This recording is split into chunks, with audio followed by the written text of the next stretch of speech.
Am I the a-hole for my reaction to my fiancée choosing a concert with her best friend over me when I was sick? Alright, Reddit.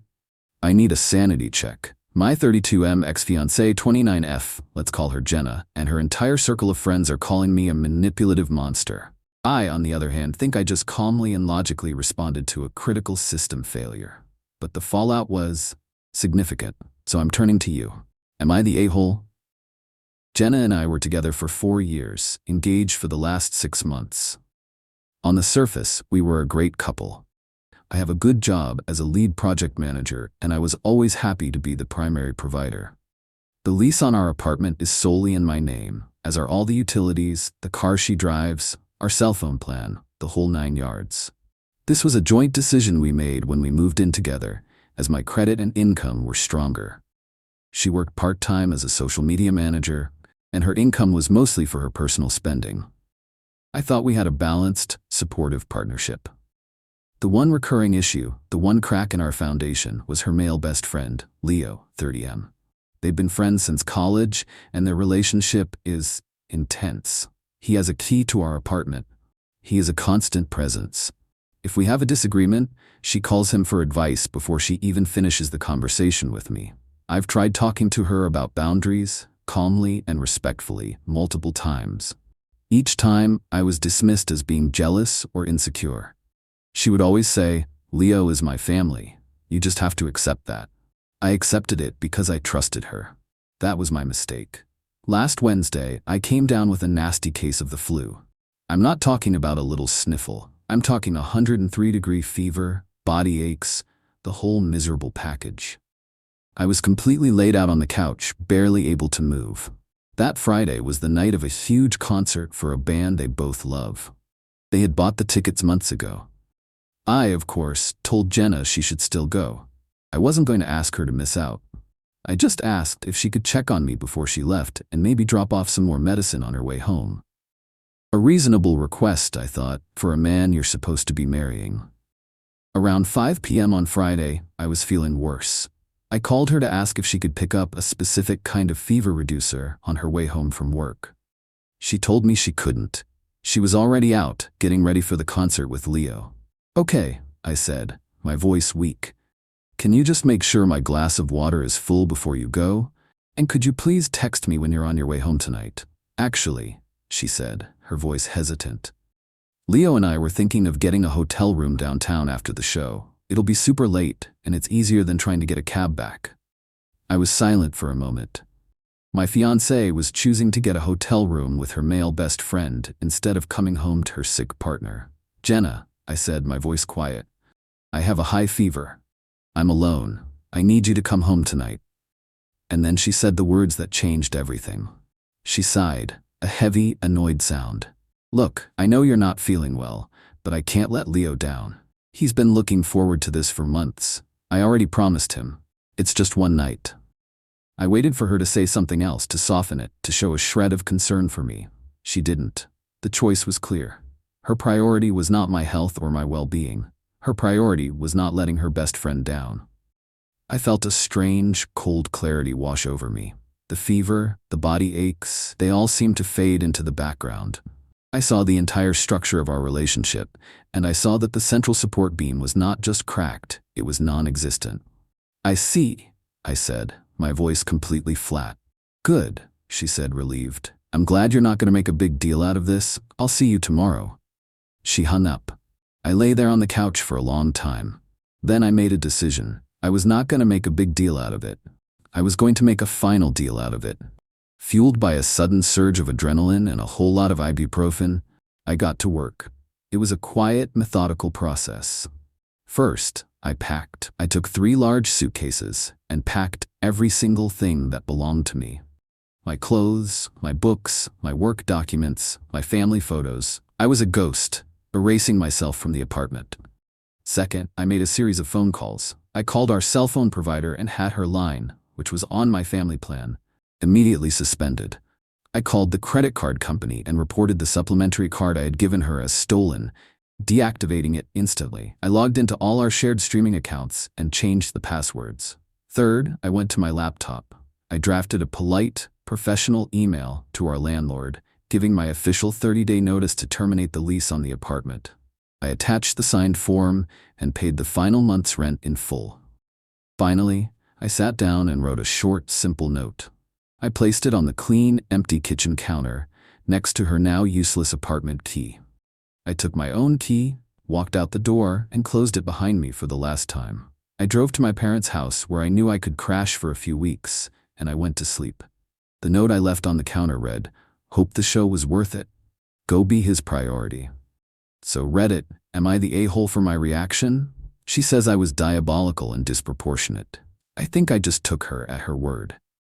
Update 1, 3 days later. While the feedback from my original post has been overwhelmingly validating. Thank you to everyone who confirmed that I am not, in fact, crazy.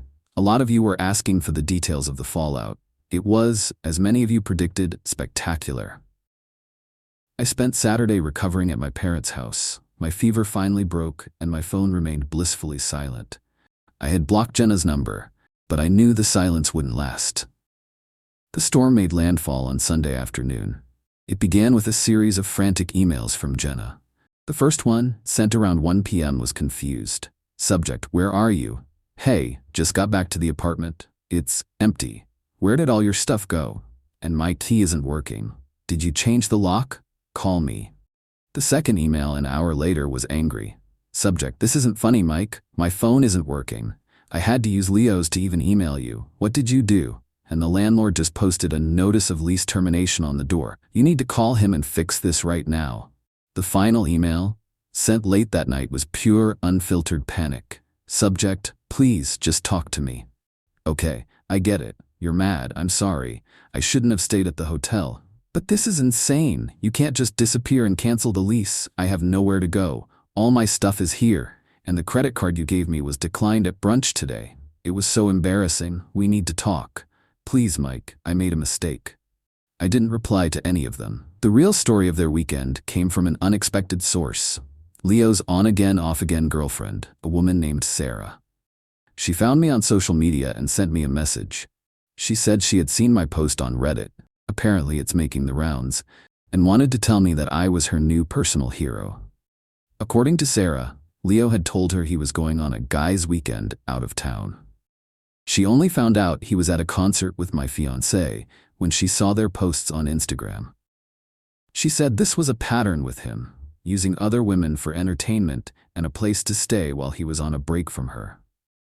She told me that their triumphant return to my apartment on Sunday was a disaster. They walked in to find my note, and the reality of their situation crashed down on them. Jenna's phone wasn't working. The Wi-Fi password had been changed. All the streaming services were logged out. The apartment was a ghost town of her belongings in a home that was no longer hers. Their romantic weekend immediately devolved into a bitter, screaming argument. She blamed him for encouraging her to stay at the hotel. He, upon realizing that the comfortable apartment with the free-spending girlfriend was no longer a viable asset, apparently lost all interest in being her supportive best friend. According to Sarah, he packed his bag and left her there, in the middle of the empty apartment, telling her it was her mess to clean up. So, my fiancée, who couldn't be bothered to come home to her sick partner, was now completely alone, in a home she was being evicted from, with no phone, no money, and no best friend. Her priority had abandoned her, just as she had abandoned me. Update 2, 1 month later. The past month has been a logistical process of formalizing my liberation. The legal and financial fallout for Jenna has been, from what I gather, a slow and painful grind. My lawyer, a sharp woman my father recommended, handled everything. We sent Jenna a formal letter via process server. The letter was a simple, brutal accounting of our separation. It stated that I had vacated the apartment and terminated the lease, as was my legal right. It included a detailed, itemized list of every piece of furniture and major asset in the apartment, all of which I had purchased, with attached receipts. The letter gave her two options. She could either purchase the items from me at a fair, depreciated value, or I would have a moving company retrieve them on the final day of the lease. The letter also included a final, itemized bill for her share of the expenses from the last month of our relationship, including the concert tickets, which I had paid for, and her portion of the final utility bills. Her response was a desperate, rambling email from her lawyer, a guy who was clearly out of his depth. He tried to argue that she was entitled to half the assets as a common-law partner, and that I had, maliciously and without warning, made her homeless. My lawyer's reply was, I'm told, a work of art. She pointed out that our state has very strict requirements for common-law marriage, none of which we met. She presented my actions not as malicious, but as a direct and logical consequence of Jenna's own stated priorities. The letter included a sworn affidavit from me, detailing the events of that Friday, including her exact words. I can't let Leo down. The letter concluded by stating that if Jenna wished to pursue this matter in court, we would be more than happy to proceed. We would of course be subpoenaing Leo to testify under oath about the nature of their relationship and their stay at the hotel. Her lawyer went silent after that. The last thing they wanted was to have Leo on a witness stand, forced to answer questions about their relationship. Defeated legally, Jenna was forced to confront her new reality. She couldn't afford to buy the furniture. She couldn't afford to stay in the apartment.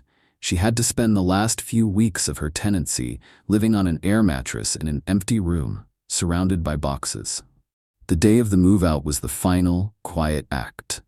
I was there with the movers and a neutral third party to supervise. Jenna was a ghost. All the fight, all the arrogance was gone. She just sat on the floor, watching silently as the life she had taken for granted was packed up and taken away. She didn't speak to me. She didn't even look at me. As the movers were taking the last piece, our bed, out the door, she finally spoke, her voice a hoarse whisper. Was it really just about the concert? I looked at her, at this woman who had become a stranger to me. No, I said. It was never about the concert. It was about a fever. It was about a choice. You made yours. I just made mine. Final update, later. It has been 6 months since I walked out of that apartment and into a new, better life. The chaos has long since faded, replaced by a quiet, steady sense of purpose. The final consequences of Jenna's decision have been delivered, not by me, but by the simple, unforgiving logic of the real world. After being forced to move out of the apartment, Jenna's life went into a tailspin. With no home, no money, and a shattered reputation, she had to move back in with her parents. The glamorous city life she had built on my foundation was gone. Her friendship with Leo, the man she couldn't let down, is over. He wanted a fun, no-strings-attached partner in crime, not a broke, desperate woman living in her childhood bedroom. He got what he wanted from her, and he moved on. Her parents, I'm told, are not happy. They are supporting her, but they are also forcing her to take responsibility for the first time in her life. She had to get a full-time job to pay off the debts she had accumulated, including the final bill I had sent her. She is living a life of consequences, a concept she never seemed to grasp before. As for me, I have never been better. The first thing I did after moving out was to take a real vacation by myself. I went to the mountains for 2 weeks, hiking, clearing my head, and rediscovering who I was without her. I sold most of the furniture from the old apartment. It was all tainted with bad memories. I used the money to put a down payment on a small house of my own, a place with a yard and a workshop where I can work on my own projects. It's a foundation that is entirely my own. I've been focusing on my work, and my business is thriving. The clarity and peace in my personal life have made me a better, more focused leader. I haven't started dating again yet. I'm taking some time to be on my own, to rebuild my own trust in my own judgment. But I'm not lonely, I'm just content. Jenna's choice that night was a simple one. She chose a concert over a commitment. She chose a friend over a fiancé. She chose a moment of fun over a lifetime of loyalty. She thought it was a small choice, a single night. But it was the final stress test on a structure that was already weak, and it caused a complete and total collapse. I didn't seek revenge. I just evacuated the building and let it fall. And I've never been more grateful for my own good judgment. So Reddit, am I the a-hole? I think I know the answer.